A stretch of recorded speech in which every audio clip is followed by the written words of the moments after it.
καιρό, οπότε δεν λέω γιατί ομάδα είναι. Έλα το θα μου πάμε. Λοιπόν, θα σας απαλλάξω λίγο να μιλήσετε, να μου πείτε πραγματάκια εξωγηπαιδικά με την ανοχή που έχουμε. Λέγε. Λοιπόν, αυτοί δεν θέλουν το Καραϊσκάκι, κύριε, όπως έχει. Ναι.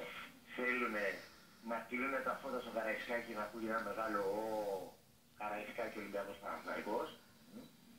Θέλουν αδέρφια, γάβρια αδέρφια μαζί στα Φιλαδέλφια. Ναι. Λοιπόν, θέλουν με τον Μπάουκ θάλασσα, Κόμπερτον και καλοκαιρινό μπανάκι. Όποιος καταλαβαίνει, καταλαβαίνει. Ναι. Λοιπόν, θέλουν αυτό, γιατί εν τέλει το καλό κομμάτι δεν το θέλουν.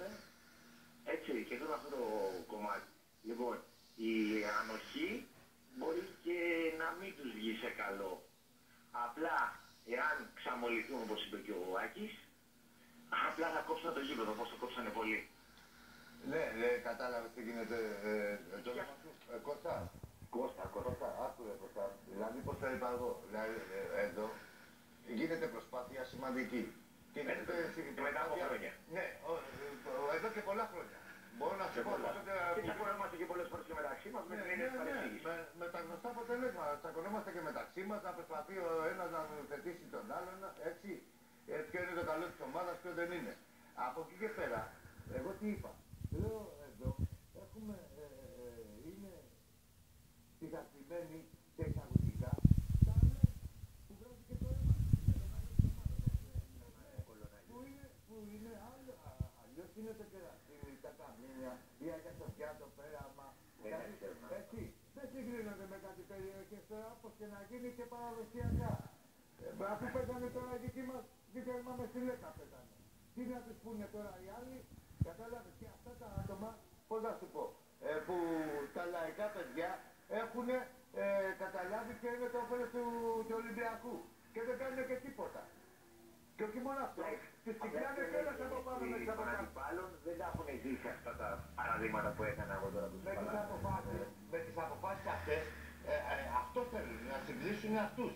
Να δραστηριοποιηθούν και αυτοί, να γίνουμε όλοι μαζί μια χάρτη ατμόσφαιρα, κατάλαβες. Γιατί τους έχει καλά στη μαγιά ο Ολυμπιακός στον κόσμο. Ακριβώς. Τόσο καιρό που δεν κάνει τίποτα και δεν έχει πέσει το λάκκο και τις αναγκάσει να πέσουν το λάκκο που ήδη σκάβανε. Αντί και ευχαριστώ που γίναμε έτσι όπως γίναμε και αυτοί γλιτώσαν από άλλα. Ναι. Έτσι. Λοιπόν, όσον αφορά τώρα και για τους Βαζέλες και γενικά για όλους, επειδή είμαι λίγο πιο μεγάλος, να θυμίσουμε για τα Ζέλια μπάσκετ δεν κατέβηκαν ποτέ να παίξουν το τρίτο παιχνίδι. Το έχουν επαναλάβει και στο βόλεϊ στην Πάτρα. Έτσι, εγώ προσωπικά αν ήμουν Ολυμπιακός και δεν κατέβαινα στο παιχνίδι, θα είχα ξεφτυλιστεί τελείως. Έτσι. Ναι. Όσον αφορά για τους άλλους πάνω που κάνουν τον Ταρζάν, κάνουν τον Ταρζάν γιατί είναι ο κ. Δημήτρης ο Ματατής με τον κ. Βασίλη, που μετά το λένε στον παπά του το πρωί και πήγαν τα χάγελα παρέτσα. Λοιπόν, όπου πάμε αντιμετωπίζουμε τα χειρότερα, πάμε παντού, πηγαίναμε περισσότερο παντού μόνοι μας και αυτά που έχουμε βιώσει μέσα στον Ολυμπιακό, ούτε στον ύπνο δεν πρόκειται να τα δούμε. Αυτά και τα εντός γηπέδου δεν είναι έτσι. Δεν υπάρχουν πουθενά εντός γηπέδου, δεν ασχολούμαι καθόλου. Να σου πω και το άλλο. Οι μετακινήσεις κοπήκανε για να μην μετακινείται ο κόσμος. Για τον Ολυμπιακό γίνονταν. Μόνο εκείνος πήγαινε στο οποιοδήποτε γήπεδο της Ελλάδας. 5.000 και 4.000 και 10.000. Για τέτοια μεγέθη μιλάμε. Εκεί κόπηκανε για τον Ολυμπιακό γιατί πήγαινε στην Τούμπα και ξεδονόταν όλη τη Θεσσαλονίκη και έμπαινε στο 20 λεπτό. Και πήγαινε, να σου θυμίσω, γιατί είναι οι καινούριοι δεν τα θυμάται. Δεν τα θυμούνται. Πάω ΚΑΕΚ, πρωτάθλημα η ΑΕΚ και αποφασίζουν οι παουτζίδες να κάνουν απεργία στο παιχνίδι με την ΑΕΚ. Ναι, Τούμπα. Λοιπόν, οι μετακινήσεις κόπηκαν για εμάς, γιατί πολύ απλά εμείς πηγαίναμε. Αυτή είναι η διαφορά, γιατί απλά δεν πηγαίναμε. Ναι, είναι από το ίδιο χωριό γι' αυτό. Κατάλαβες. Λοιπόν, αυτά και καληνύχτα. Να είσαι καλά, ρε Κωστή, καληνύχτα. Αυτό ισχύει εκεί, η πρώην πέρα του Καρακισάρ. Και την κάναν ένωση.